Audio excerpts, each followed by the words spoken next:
Thank you for this opportunity. ഈ അവസരം എനിക്ക് നൽകിയതിനായിട്ട് നന്ദി. Dear church, we are all going through unprecedented problems in life. സഭയിലോട് എനിക്ക് പറയാനുള്ളത് ഒരിക്കലും ഇതിനു മുമ്പ് നേരിടാത്ത ഒരു സാഹചര്യത്തിൽ കൂടിയാണ് ഇന്ന് സഭ കടന്നു പോയിക്കൊണ്ടിരിക്കുന്നത്. For us, the absence of problem and issues and troubles is termed as peace. പലരും അവരുടെ ജീവിതത്തില് പ്രശ്നങ്ങളൊന്നും ഇല്ല, അതിനാണ് അവര് സമാധാനം എന്ന് പറയുന്നത്. We usually use the word war and peace. നമ്മള് പലപ്പോഴും പറയുന്നത് യുദ്ധവും സമാധാനം. That means opposite of war is peace. അപ്പം അതുകൊണ്ട് അർത്ഥമാക്കുന്നത് ഈ യുദ്ധമില്ല എങ്കില് സമാധാനമുണ്ട്. You may think and believe inside of your heart, yes, that's a correct statement. That's what we are going through every day. നിങ്ങൾ നിങ്ങളുടെ ഹൃദയത്തില് ചിലപ്പോ ഇങ്ങനെ ചിന്തിക്കും, ഈ പറഞ്ഞത് ഒരു ശരിയായ ഒരു പ്രസ്താവനയാണ്, നമ്മള് എല്ലാ ദിവസവും ഇതിൽ കൂടിയാണല്ലോ കടന്നു പോകുന്നത്. If a day is having no problem and healthy, peaceful, we call it a good day, peaceful day. നമ്മുടെ ഒരു ദിവസത്തിലെ കാര്യമായ പ്രശ്നങ്ങളൊന്നും നടന്നില്ല എങ്കിൽ നമ്മൾ പറയാം ഇന്നൊരു സമാധാനമുള്ള ദിവസമായിരുന്നു. But in the kingdom and in the kingdom principle, peace is his presence. പക്ഷെങ്കിൽ ദൈവരാജ്യത്തില് ദൈവരാജ്യങ്ങളുടെ തത്വപ്രകാരം അവന്റെ സാന്നിധ്യമാണ് സമാധാനം. Let's invite his presence today and the days to come. അതുകൊണ്ട് നമ്മളെ ഇന്ന് അവന്റെ സാന്നിധ്യം നമ്മളുടെ ഇടയിലേക്ക് വിളിക്കാം, ഇന്ന് മാത്രമല്ല വരും ദിവസങ്ങളിലും. As introduced by Mathai, my name is Thomas Gregory. Mathai എന്നെ പരിചയപ്പെടുത്തിയതുപോലെ എന്റെ പേര് തോമസ് ഗ്രെഗറി എന്നാണ്. I'm part and parcel and integrated. I'm integrated to this church for a long time, around 28 to 29 years. കഴിഞ്ഞ 28-29 വർഷമായിട്ട് ഈ സഭയുമായിട്ട് ഒന്നിച്ച് പോന്ന ഒരു വ്യക്തിയാണ് ഞാൻ. Though we are not physically present, we pray for the church leaders, pastors, deacons, and all the church members, most of them by name, every day. ഞങ്ങള് ശാരീരികമായിട്ട് അവിടെ കൊല്ലത്തില്ലെങ്കിലും എല്ലാ ദിവസവും ഞങ്ങള് സഭയ്ക്ക് വേണ്ടിയും സഭാ നേതാക്കന്മാർക്ക് വേണ്ടിയും പേരെടുത്ത് ആൾക്കാർക്ക് വേണ്ടി പ്രാർത്ഥിക്കാറുണ്ട്. Disciples Fellowship has played an important part in my personal, professional, family life. God has used the church in a mighty way. എന്റെ വ്യക്തിപരമായിട്ടുള്ള ജീവിതത്തിലും എന്റെ കുടുംബ ജീവിതത്തിലും ദ ഡിസൈപ്പിൾസ് ഫെലോഷിപ്പ് സഭ അത് വളരെയധികം സ്വാധീനം കൊണ്ടുവന്ന ഒരു സഭയാണ്. ദൈവം വളരെ ഉപയോഗിച്ച ഒരു സഭയാണ്. Let's pray. നമുക്ക് പ്രാർത്ഥിക്കാം. Father God, we come in the name of your beloved Son, Jesus Christ. സ്വർഗീയ പിതാവേ, അങ്ങയുടെ പ്രിയ പുത്രന്റെ നാമത്തിൽ ഞങ്ങൾ അങ്ങയുടെ മുമ്പാകെ വരുന്നു. Lord Jesus, wash us with your precious blood and help us to be a recipient of your word, O God. കർത്താവായ യേശുവേ, അങ്ങയുടെ വിലയേറിയ രക്തത്താൽ അങ്ങ് ഞങ്ങളെ കഴുകണമേ, അങ്ങയുടെ വചനം സ്വീകരിക്കുവാൻ ഞങ്ങളെ സഹായിക്കണമേ. Lord, help me, O God, to present your word in a manner worthy of your kingdom, O God. കർത്താവേ, അങ്ങയുടെ രാജ്യത്തിന് തക്കവണ്ണം ഉള്ള രീതിയിൽ വചനം പ്രസംഗിക്കുവാൻ എന്നെ സഹായിക്കണമേ. I pray, Lord, prepare the hearts of everyone who is hearing this word, O God. ഇത് മാത്രമല്ല, ഈ വചനം കേൾക്കുന്ന എല്ലാവരുടെയും ഹൃദയത്തെ അങ്ങ് ഒരുക്കണമേ. In Jesus' name we pray. യേശുവിന്റെ നാമത്തിൽ ഞങ്ങൾ പ്രാർത്ഥിക്കുന്നു. In all the miracles done by Jesus, one miracle is so interesting to me as a person. യേശു ക്രിസ്തു പല അത്ഭുത പ്രവൃത്തികളും ചെയ്തിട്ടുണ്ട്. The miracle of Cana.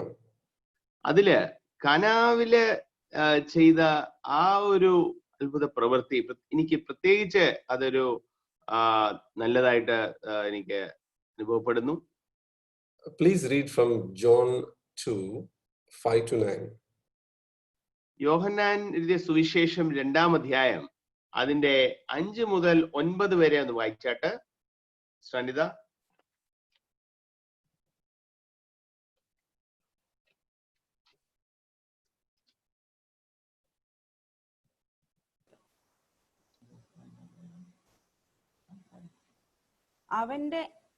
അവന്റെ അമ്മ ശുശ്രൂഷക്കാരോട്, അവൻ നിങ്ങളോട് എന്തെങ്കിലും കൽപ്പിച്ചാൽ അത് ചെയ്യുവിൻ എന്ന് പറഞ്ഞു.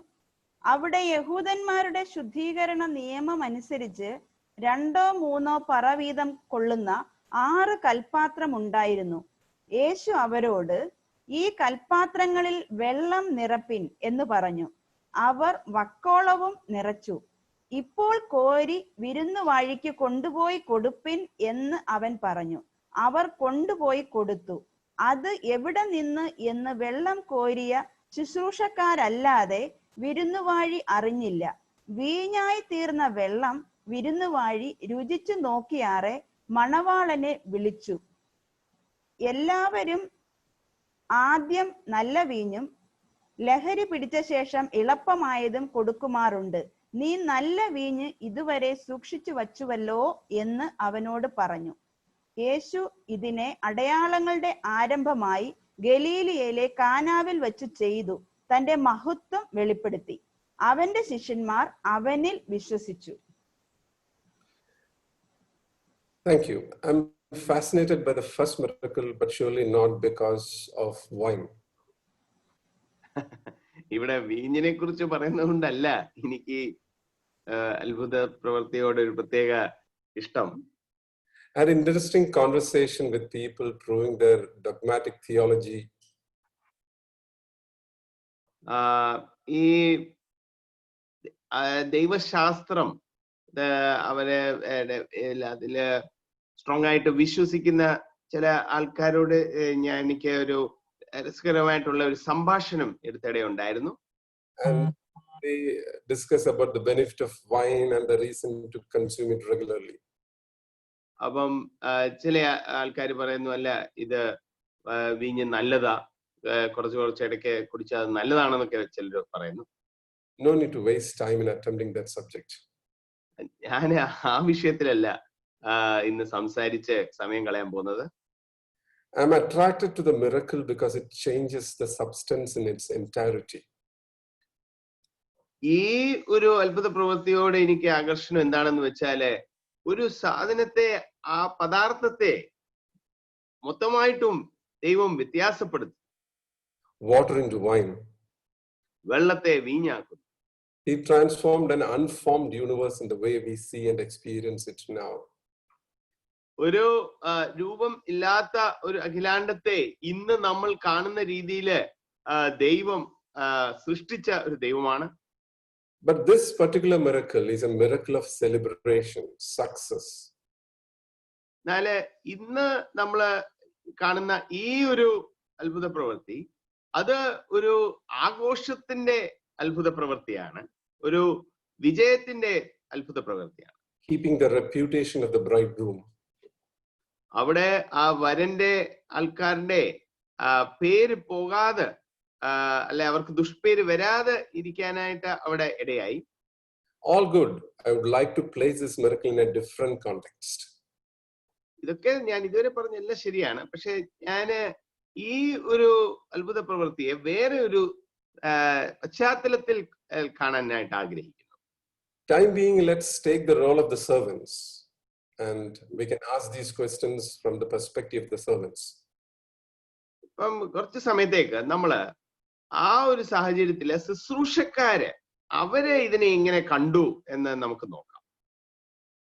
When I say servants, they are the one who fetch the water. ഈ ശുശ്രൂഷക്കാര് എന്ന് പറയുമ്പോൾ അവിടെ ആ കൽപാത്രങ്ങളിൽ വെള്ളം നിറച്ച ആൾക്കാരെ കുറിച്ചാണ് ഞാനിപ്പം ഉദ്ദേശിക്കുന്നത്. They might have asked, who Mary and Jesus? Why we as servants obey them? അവര് ഇങ്ങനെ ചോദിച്ചു കാണും, ഈ മറിയമാരാ, ഈ യേശു ആരാ, അല്ലെ ഇവര് പറയുന്നത് ഞങ്ങൾ എന്തിനാണ് ഇത് കേൾക്കേണ്ടത്? Bear in mind, this is the first miracle. നമ്മള് ഒരു കാര്യം ഓർക്കണം, ഇത് ആദ്യത്തെ അത്ഭുത പ്രവൃത്തിയാണ്. ഇതിനു മുമ്പ് യേശു അത്ഭുത പ്രവൃത്തി ചെയ്തിട്ടില്ല. Jesus has no popularity to demand an immediate obedience and action. യേശുവിനെ സംബന്ധിച്ചിടത്തോളം ഈ കാര്യം പറയുമ്പോൾ മറ്റുള്ളവർ ഉടനെ അനുസരിക്കാൻ വേണ്ടി അതിന് തക്കോണം യേശുവിന് ഒരു വലിയ പേരുള്ള ഒരാളല്ലായിരുന്നു. In those days, they never had tap water or water pumping facility. They have to fetch the water from afar. അന്നത്തെ കാലത്ത് ഇന്ന് നമുക്കുള്ള പോലെ ഈ പൈപ്പും ഒന്നും ഇല്ലായിരുന്നു. അപ്പൊ അവർക്ക് വെള്ളം വേണമെങ്കിൽ ദൂരേന്ന് കഷ്ടപ്പെട്ട് വെള്ളം കൊണ്ടുവരേണ്ട ഒരു സാഹചര്യമായിരുന്നു. Labor intense job. അതിന് കുറെ കഷ്ടപ്പാട് ഇതിനകത്തുണ്ട്. And there is a time bound action demanded. No point in filling the jar after the party is over. അതും ഇനി 1-2 ദിവസം കഴിഞ്ഞ് ഇത് ചെയ്തേക്കാമെന്ന് നമുക്ക് പറയാൻ പറ്റത്തില്ല. അവിടെ ആ കല്യാണ വിരുന്നിനെ നടന്നുകൊണ്ടിരിക്കുമ്പോൾ ആ സമയത്തായിരുന്നു ഇതിനകത്ത് വെള്ളം നിറയ്ക്കേണ്ടത്. So servants can ask so many questions like why to fill to the brim? The Bible says that they fill to the brim. അപ്പം അവർക്ക് വേണേ ഇങ്ങനെ ചോദിക്കാം, ഇത് എന്തിനാണ് വക്കോളം നിറയ്ക്കേണ്ടത്? And these are the questions, and then there can be attitude. അപ്പൊ ഇങ്ങനെ ചോദ്യങ്ങൾ മാത്രമല്ല, അവർക്ക് ചില മനോഭാവങ്ങളും അവർക്കുണ്ടായിരിക്കാം. I know you're a demanding boss, so have done according to my ability. എനിക്കറിയാം നീ വലിയ കാര്യങ്ങൾ ഇങ്ങനെ കൂടുതൽ അങ്ങ് ഡിമാൻഡ് ചെയ്യുന്ന ഒരു ബോസാണ്. I know you to be a hard man, reaping where you have not sown.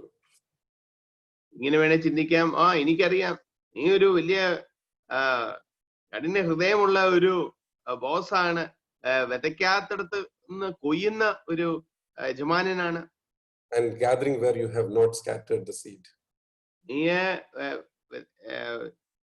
വിത്ത് വിതയ്ക്കാത്തടത്തുനിന്ന് നീ അവിടുന്ന് കൊയ്യാൻ ശ്രമിക്കുന്ന ഒരാളാണ്. The other attitude is servants can think that I deserve it. ഒരുപക്ഷെ ശുശ്രൂഷക്കാർക്ക് ഇങ്ങനെ ചിന്തിക്കാം, ഞാൻ ഇതൊക്കെ അർഹിക്കുന്ന ഒരാളാണ്. I'm reading from Matthew 20:10-12.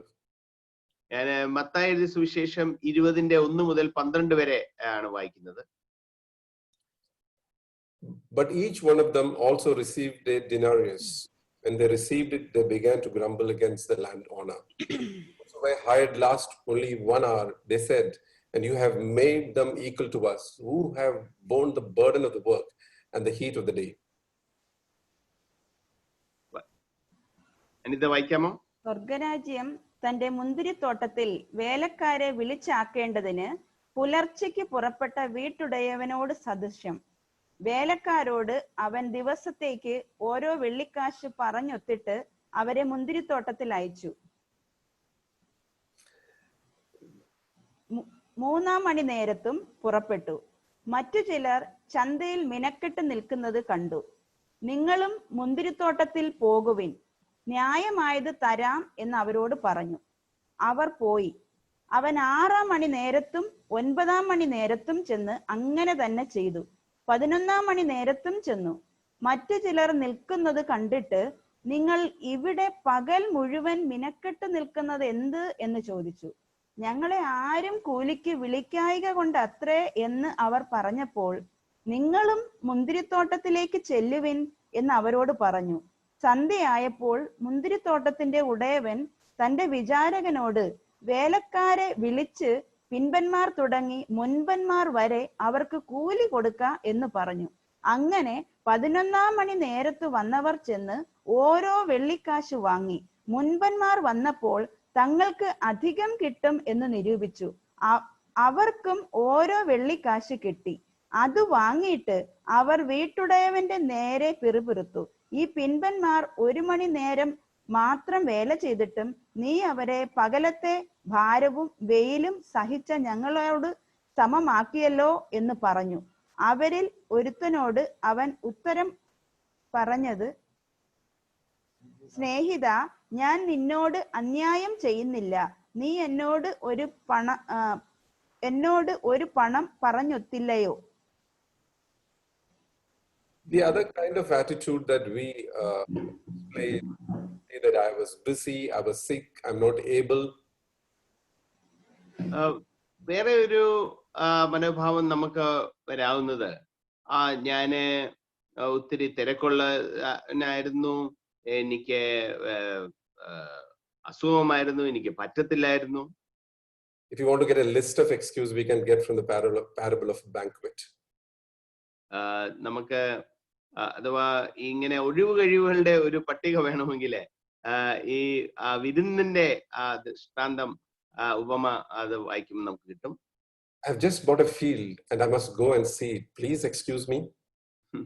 അവിടെ ഒരാളിങ്ങനെ പറയുക, അയ്യോ ഞാൻ ഇപ്പൊ ഒരു നിലം മേടിച്ചതേ ഉള്ളൂ, എനിക്ക് അതൊന്ന് വെച്ച് പോയി കാണണം, അതുകൊണ്ട് എന്നോട് ക്ഷമിക്കണം. I've just bought 5 yokes of oxen. I'm on the way to try them out. Please excuse me. ഞാൻ ഇപ്പൊ ഒരു 5 കൂട്ടം കാളകളെ മേടിച്ചു, അതിനെ ഒന്ന് ട്രൈ ചെയ്ത് നോക്കണം, അതുകൊണ്ട് എന്നോട് ക്ഷമിക്കണം.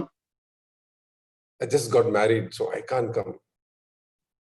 വേറെ ഒരാള് ഇങ്ങനെയായിരുന്നു ഒഴിവ് കഴിവ് പറഞ്ഞ, ഞാൻ ഇപ്പൊ എന്റെ വിവാഹം നടന്നേ ഉള്ളൂ, അതുകൊണ്ട് എന്നോട് ക്ഷമിക്കണം. I'm using the incident of and the miracle at Cana to illustrate that God is willing to shower His grace, mercy, miracles and blessings. ഞാൻ ഈ കാനാവിലെ കല്യാണത്തിന്റെ ഉപമ ഉപയോഗിച്ച് പറയാനായിട്ട് ആഗ്രഹിക്കുന്നത്, ദൈവത്തിന്റെ അനുഗ്രഹങ്ങള് നമ്മളുടെ മേളിൽ ചൊരിയാനായിട്ട് ആഗ്രഹിക്കുന്നു. Are we willing to participate and ready to be good instrument in the hands of God to receive His blessings? എന്നാൽ ദൈവത്തിന് ആഗ്രഹം ഉണ്ടെങ്കിലും അത് നടക്കണമെങ്കിൽ അവിടെ ശുശ്രൂഷക്കാരെ ചില കാര്യങ്ങൾ ചെയ്യേണ്ട ഒരു കാര്യമുണ്ട്. അതിനുവേണ്ടി നമ്മൾ ഒരുക്കമുള്ളവരാണോ? God is sovereign. He can do any miracles instantly, but He wants His precious people to be partakers of His divine nature and work. ദൈവം സർവാധിപതിയായ ദൈവമാണ്. എന്നാൽ ആ സർവാധിപതിയായ ദൈവത്തിനും അവിടെ ചില അത്ഭുത പ്രവൃത്തി ചെയ്യണമെങ്കിൽ ചില ഉപകരണങ്ങളുടെ ആവശ്യമുണ്ട്. അതിനെ ഒരുക്കമുള്ളവരാണോ? God has given us 24 hours a day. ദൈവം നമുക്ക് ഒരു ദിവസം 24 മണിക്കൂർ നൽകിയിട്ടുണ്ട്. After a good sleep, are we using the rest of our time in a manner that brings results and glorify God? നമ്മൾ ഉറങ്ങേണ്ട ആവശ്യമുണ്ട്. പക്ഷെ ഒരു നല്ല ഉറക്കത്തിന് ശേഷം ഉള്ള ആ മണിക്കൂറുകൾ, ആ സമയം നമ്മള് ദൈവനാമമഹത്വത്തിനായിട്ടാണ് ഉപയോഗിക്കുന്നത്. Ask this question: what is the needle mover in my life? നമ്മളോട് തന്നെ ഒരു ചോദ്യം ചോദിക്കേണ്ടതായിട്ടുണ്ട്. നമ്മള് ഓരോ കാര്യം ചെയ്യുന്നത് അത് ഏത് ബേസിലാണ്? എന്താണ് നമ്മളെ അതിനെ പ്രേരിപ്പിക്കുന്നത്? Needle mover is that item in my spiritual, personal and professional life that makes things happen. ഈ ഞാൻ ഇംഗ്ലീഷിൽ നീഡിൽ മൂവർ, നമ്മുടെ ജീവിതത്തിൽ നീഡിൽ മൂവർ എന്താണെന്ന് ചോദിക്കുന്നു. നീഡിൽ എന്ന് വെച്ചാല് നമ്മളെ പ്രേരിപ്പിക്കുന്ന, നമ്മൾക്ക് ഊർജം തരുന്ന എന്താണ് കാര്യം, എന്തുകൊണ്ടാണ് നമ്മൾ ചില കാര്യങ്ങൾ ചെയ്യുന്നതെന്ന് നമ്മൾ ചിന്തിക്കേണ്ടതായിട്ടുണ്ട്. In other words, if we do these few things, others will be irrelevant. അല്ലെങ്കിൽ വേറെ രീതിയിൽ പറഞ്ഞു കഴിഞ്ഞാൽ, നമ്മള് ജീവിതത്തില് ഈ ചില കാര്യങ്ങൾ ചെയ്തു കഴിഞ്ഞാൽ പിന്നെ ബാക്കി കാര്യത്തിനൊന്നും പ്രസക്തിയില്ല. What are the 2 or 3 important things you should do every day, week, month and year? നമ്മളുടെ ജീവിതത്തില് എന്താണ് ആ 2-3 കാര്യങ്ങള്? അത് തുടർമാനമായിട്ടും എല്ലാ ദിവസവും, എല്ലാ ആഴ്ചയും, എല്ലാ മാസവും ചെയ്യേണ്ട കാര്യം. Did you block time and keeping away every distraction out of your sight to execute these important things? ഈ 2-3 പ്രധാനമായിട്ടുള്ള കാര്യങ്ങൾ ചെയ്യുവാൻ വേണ്ടി, അതിൽ അശ്രദ്ധ വരാതിരിക്കാൻ വേണ്ടി നീ ബാക്കി കാര്യങ്ങളെയൊക്കെ മാറ്റിവെച്ചിട്ടുണ്ടോ? Or are we giving similar excuses as mentioned before in the parables? അതോ നേരത്തെ ആ ഉപമയിൽ പറഞ്ഞ ചില ഒഴിവ് കഴിവുകളാണോ നമ്മൾ പറഞ്ഞുകൊണ്ടിരിക്കുന്നത്? As Christians, it is important to spend time with the Lord and His Word. ക്രിസ്ത്യാനികളായിട്ട് നമ്മള് ദൈവത്തിന്റെ കൂടെ സമയം ചെലവഴിക്കേണ്ടത് വളരെ അത്യാവശ്യമാണ്. Are we blocking time for an unadulterated and undivided time with the Lord? ദൈവവുമായിട്ട് സമയം ചെലവഴിക്കാൻ വേണ്ടി വേറെ ഒരു കാര്യവും നമ്മളെ ഡിസ്റ്റർബ് ചെയ്യാതെ ദൈവത്തിനോടുകൂടി മാത്രം സമയം ചെലവഴിക്കാൻ വേണ്ടി നമ്മൾ മാറ്റിവെക്കുന്നുണ്ടോ? Similarly, as student, worker, son, daughter, father, mother, are we doing that few things in a day and week? അത് മാത്രമല്ല, നമ്മളിൽ ചിലര് വിദ്യാർത്ഥികളാണ്, ചിലര് നമ്മള് പിതാവാണ്, അല്ലെ മാതാവാണ്, അല്ലെ മക്കളാണ്. ആ ഓരോ സ്ഥാനത്തിന് യോഗ്യമായിട്ടുള്ള കാര്യം ചെയ്യുവാൻ വേണ്ടി നമ്മൾ സമയം മാറ്റിവെക്കുന്നുണ്ടോ? Or and that changes everything and brings progress, or are we just doing the routine things to just take the diary of our life? നമ്മൾ ഇങ്ങനെ സമയം ചില കാര്യത്തിന് വേണ്ടി മാറ്റി വെച്ചാണോ ജീവിക്കുന്നത്, അതോ ഇങ്ങനെ ഓരോ ദിവസവും ഇങ്ങനെ കാര്യങ്ങൾ ഇങ്ങനെ അങ്ങ് മുന്നോട്ട് പോയിക്കൊണ്ടിരിക്കുകയാണോ? I urge you to keep real action blocks of time, quality time, without any disturbance. ഞാന് നിങ്ങളോട് എനിക്ക് ഊന്നി പറയാനായിട്ടുള്ളത്, നിങ്ങള് കുറച്ച് ആ സ്പെഷ്യൽ സമയം ഈ ഓരോ കാര്യത്തിനു വേണ്ടി മാറ്റി വെക്കേണ്ടതായിട്ടുണ്ട്. It may be for 2 hours or 3 hours in a day, depending on your life and work. അത് നിങ്ങളുടെ ജീവിതവും നിങ്ങളുടെ ജോലി കാര്യമൊക്കെ അനുസരിച്ച് 2-3 മണിക്കൂർ നിങ്ങൾ ഒരു ദിവസം നിങ്ങൾ അത് മാറ്റി വെക്കണം. Why students have timetable and school college attendance? എന്തിനാണ് വിദ്യാർത്ഥികൾക്ക് സ്കൂളില് അവർക്ക് ടൈം ടേബിൾ ഉണ്ട്, അറ്റൻഡൻസ് ഉണ്ട്? Why they have exams and evaluations? എന്തുകൊണ്ടാണ് അവർക്ക് പരീക്ഷ ഉള്ളത്?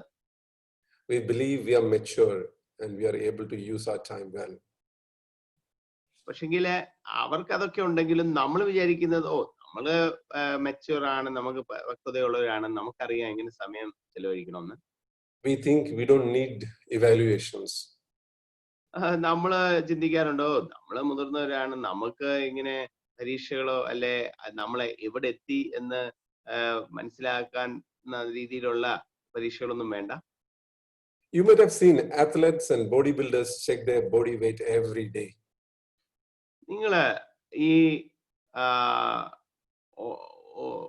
അത്ലീറ്റ്സ് അല്ലെ എന്തുവാ അങ്ങനെ ആൾക്കാരെ അവര് അവരുടെ തൂക്കം അവരെന്നും നോക്കും. They check the circumference of their belly every day. Why? ഈ ബോഡി ബിൽഡേഴ്സ് ഒക്കെ അവരുടെ വയറ് എത്ര ആണ്, അത് കൂടിയോ കുറഞ്ഞോ എന്തോ ആണ്, അതൊക്കെ അവര് എല്ലാ ദിവസവും അവര് അളന്നു നോക്കും. Let me give a golden principle. ഞാന് നിങ്ങൾക്ക് വളരെ ഒരു പ്രധാനപ്പെട്ട ഒരു തത്വം നിങ്ങളോട് പറഞ്ഞുകൊള്ളട്ടെ. Inspect what you expect. നിങ്ങള് പ്രതീക്ഷിക്കുന്ന കാര്യം അത് നടക്കുന്നുണ്ടോ എന്ന് നിങ്ങളെ സൂക്ഷ്മതയോട് നോക്കണം. If you're not inspecting, it will be a daydream. നിങ്ങള് സൂക്ഷ്മതയോട് ആ കാര്യം നടക്കുന്നുണ്ടോ ഇല്ലയോ നോക്കുന്നില്ലെങ്കിൽ നിങ്ങളെ ചുമ്മാതെ കിനാവ് കണ്ടോണ്ടിരിക്കുകയാണ്. This principle is biblical. ഞാൻ ഈ പറയുന്ന കാര്യം അത് ദൈവവചനത്തിലെ ആസ്പദമായിട്ടുള്ള ഒരു കാര്യമാണ്. When master returned, he asked to submit accounts. യജമാനൻ തിരിച്ചു വന്നപ്പോൾ അവൻ കണക്ക് ചോദിച്ചു. In modern terms, we call it audit. നമ്മള് ഇന്നത്തെ ഭാഷയില് അത് പറയുവാണ്, അതിന് ഓഡിറ്റ് എന്ന് പറയും. As individuals, are we doing our audit of our personal lives? വ്യക്തിപരമായിട്ട് നമ്മളുടെ ജീവിതങ്ങളുടെ ഓഡിറ്റ് ചെയ്യാറുണ്ടോ? Getting help from someone godly, being accountable to someone to check our growth.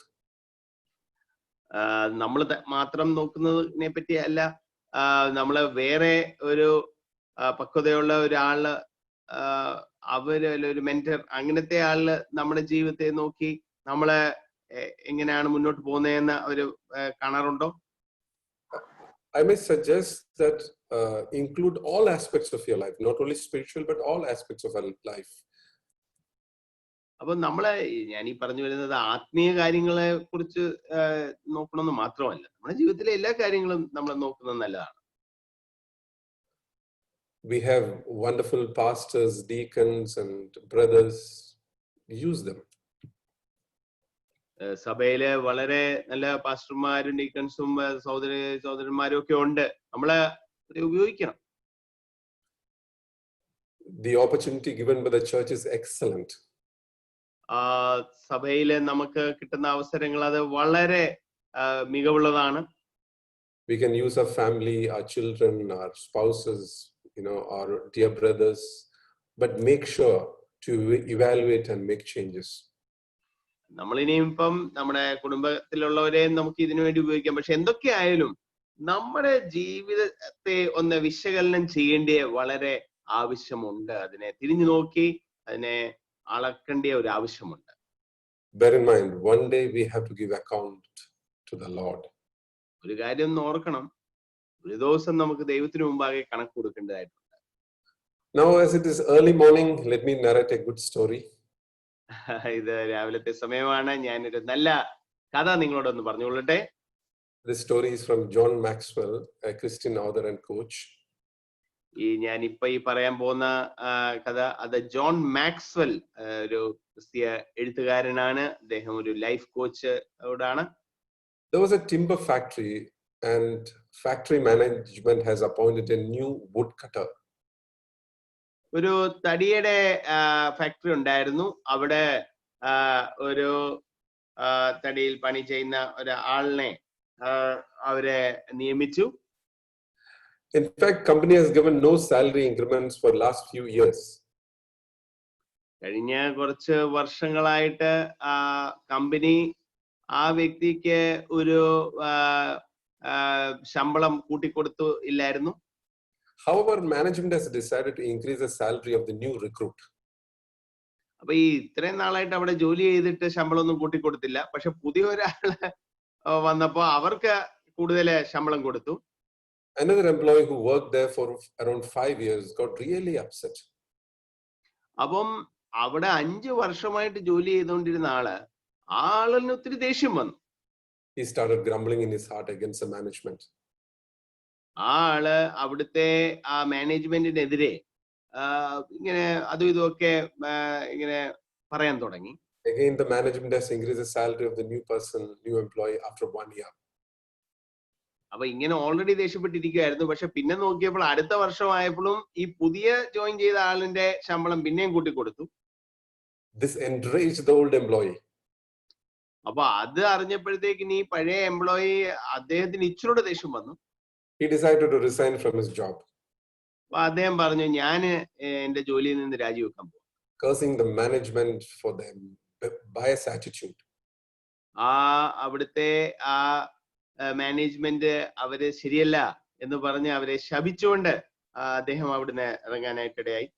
On the day he decided to resign, he asked the new employee who is getting regular salary increment and appreciation from the management.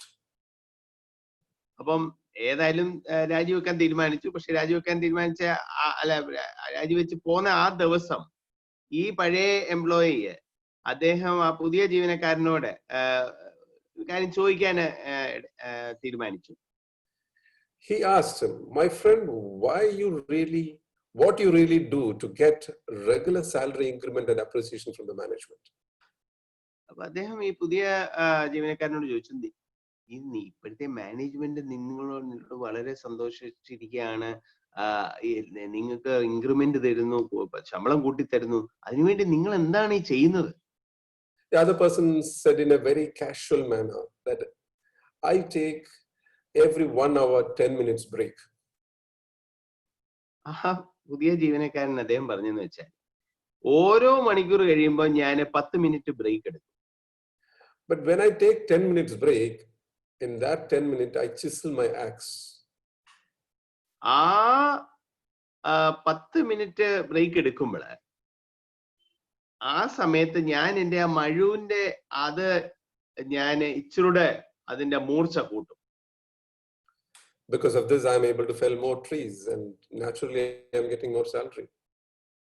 അപ്പം അങ്ങനെ അതിന്റെ മഴുവിന്റെ അത് ഇച്ചിരൂടെ മൂർച്ച കൂട്ടുന്നത് കൊണ്ട് എനിക്ക് കൂടുതൽ മരങ്ങളെ വെട്ടി ഇടാനായിട്ട് പറ്റുന്നുണ്ട്. I hope you understood the moral of the story. ഞാന് പറഞ്ഞു വരുന്ന ആ കഥയുടെ അതിൽ നിന്ന് എന്ത് പാഠമാണ് നമ്മൾ പഠിക്കുന്നതെന്ന് എനിക്ക് മനസ്സിലായി കാണും. Are you sharpening your tools regularly? നിങ്ങൾ നിങ്ങളുടെ ഉപകരണങ്ങളുടെ മൂർച്ച ഇങ്ങനെ ഇടയ്ക്കിടയ്ക്ക് കൂട്ടുന്നുണ്ടോ? Learning new things, not necessarily to attend schools and colleges. ഞാന് നിങ്ങളെല്ലാം പുതിയ കോഴ്സുകൾ പഠിക്കണമെന്നല്ല പറഞ്ഞു വരുന്നത്. We have plenty of doctor friends, including Dr. Sunil. പല ഡോക്ടർ സുഹൃത്തുക്കളെ ഞങ്ങൾക്കുണ്ട്, ഡോക്ടർ സുനിൽ ഉൾപ്പെടെ. Look at them, they have to learn regularly. ഇങ്ങനെയുള്ള ആൾക്കാർക്ക് അവർക്ക് ഇങ്ങനെ പഠിച്ചുകൊണ്ടേ ഇരിക്കണം. All of us are doctors in our own field.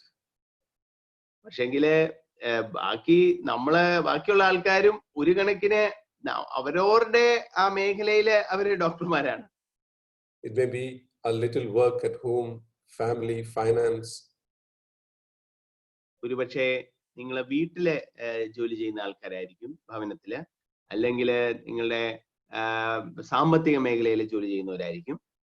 You may be in finance, sales, and you're a negotiator, accounts, or any kind of job God has given to you. ഒരുപക്ഷെ നിങ്ങൾ finance, accounts, വേറെ ഏതെങ്കിലും മേഖലയിലായിരിക്കും നിങ്ങൾ ജോലി ചെയ്യുന്നത്. Remember, we are called to reap 100-fold. നിങ്ങൾ ഒരു കാര്യം ഓർക്കണം, നമ്മൾ 100 മേനി നമ്മളെ കൊയ്യാൻ വേണ്ടി വിളിക്കപ്പെട്ട ആൾക്കാരാണ്. God is willing to bless. ദൈവം അനുഗ്രഹിക്കാൻ വേണ്ടി ആഗ്രഹമുള്ള ഒരാളാണ്. But are we ready to use the opportunity, work hard? പക്ഷെങ്കിലേ ദൈവം നമുക്ക് തരുന്ന അവസരങ്ങൾ നമ്മൾ ഉപയോഗിക്കാൻ തയ്യാറുള്ളവരാണോ, ഒരുക്കമുള്ളവരാണോ? Invite the presence of God into our life, work, homes, and do an exemplary work. നമ്മൾ ചെയ്യേണ്ടത് എന്താണെന്ന് വെച്ചാൽ, നമ്മൾ എവിടെയായിരുന്നാലും, അതിപ്പോ ഭവനത്തിലാണെങ്കിലും ജോലി സ്ഥലത്തിലാണെങ്കിലും, നമ്മള് അവിടെ ദൈവത്തിന്റെ സാന്നിധ്യം അവിടെ നമ്മളെ വിളിച്ച് വരുത്തണം. Please read from Exodus chapter 31 verse 2. പുറപ്പാട് പുസ്തകം അതിന്റെ 31-ാം അധ്യായം 2-ാം വാക്യത്തിൽ നിന്ന് ഒന്ന് വായിച്ചാട്ടെ. Verse 2 to 5, please. സോറി, പുറപ്പാട് 31 അതിന്റെ 2 മുതൽ 5 വരെയുള്ള വാക്യങ്ങൾ. ഇതാ, ഞാൻ യഹൂദാ ഗോത്രത്തിൽ ഹൂരിന്റെ മകനായ ഊരിയുടെ മകൻ ബസലേലിനെ പേർ ചൊല്ലി വിളിച്ചിരിക്കുന്നു.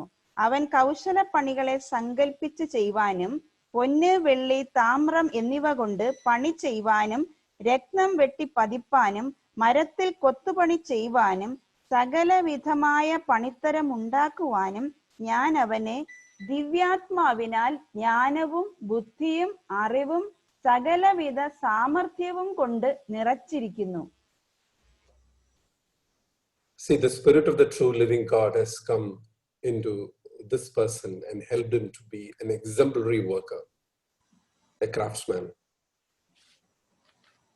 ഇവിടെ നമ്മൾ കാണുന്നത് ദൈവത്തിന്റെ ആത്മാവ് ഈ ബസലേൽ എന്ന് പറയുന്ന ആളിന്റെ മേളിൽ വന്ന് അദ്ദേഹത്തിന്റെ ആ കൗശലപ്പണികൾക്ക് വേണ്ടിയ സകല മികവും അദ്ദേഹത്തിന് കൊടുക്കുന്നതായിട്ട് നമ്മൾ കാണുന്നു.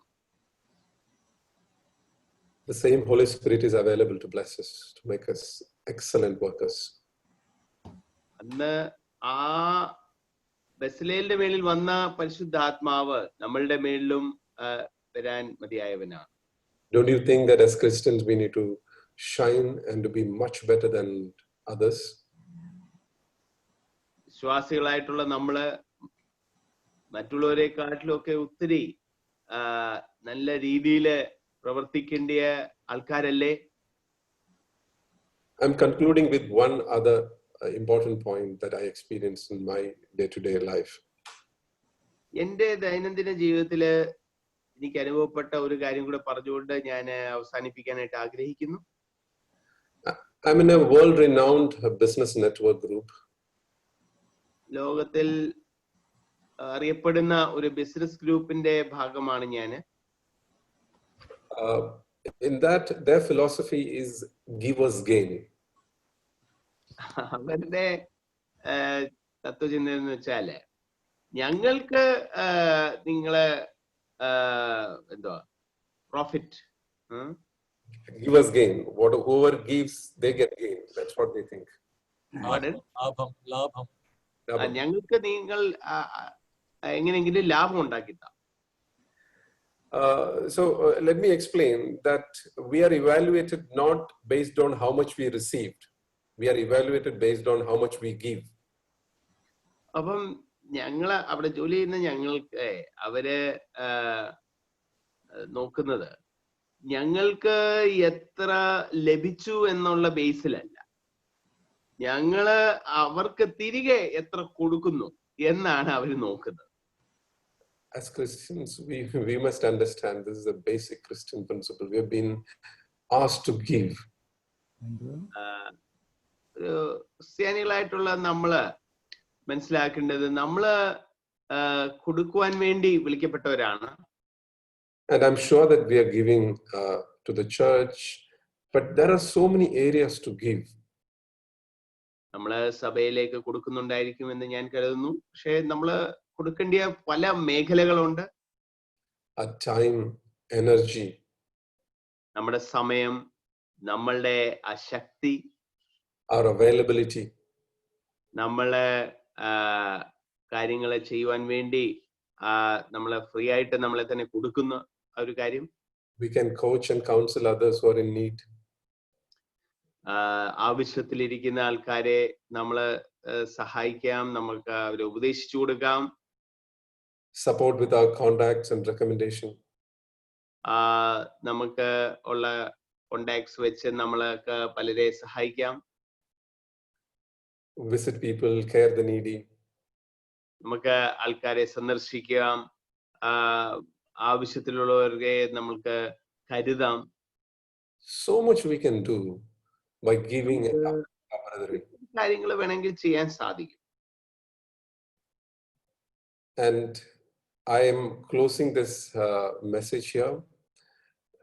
I have brought in few points which are so important, how to be good workers in the hands of God.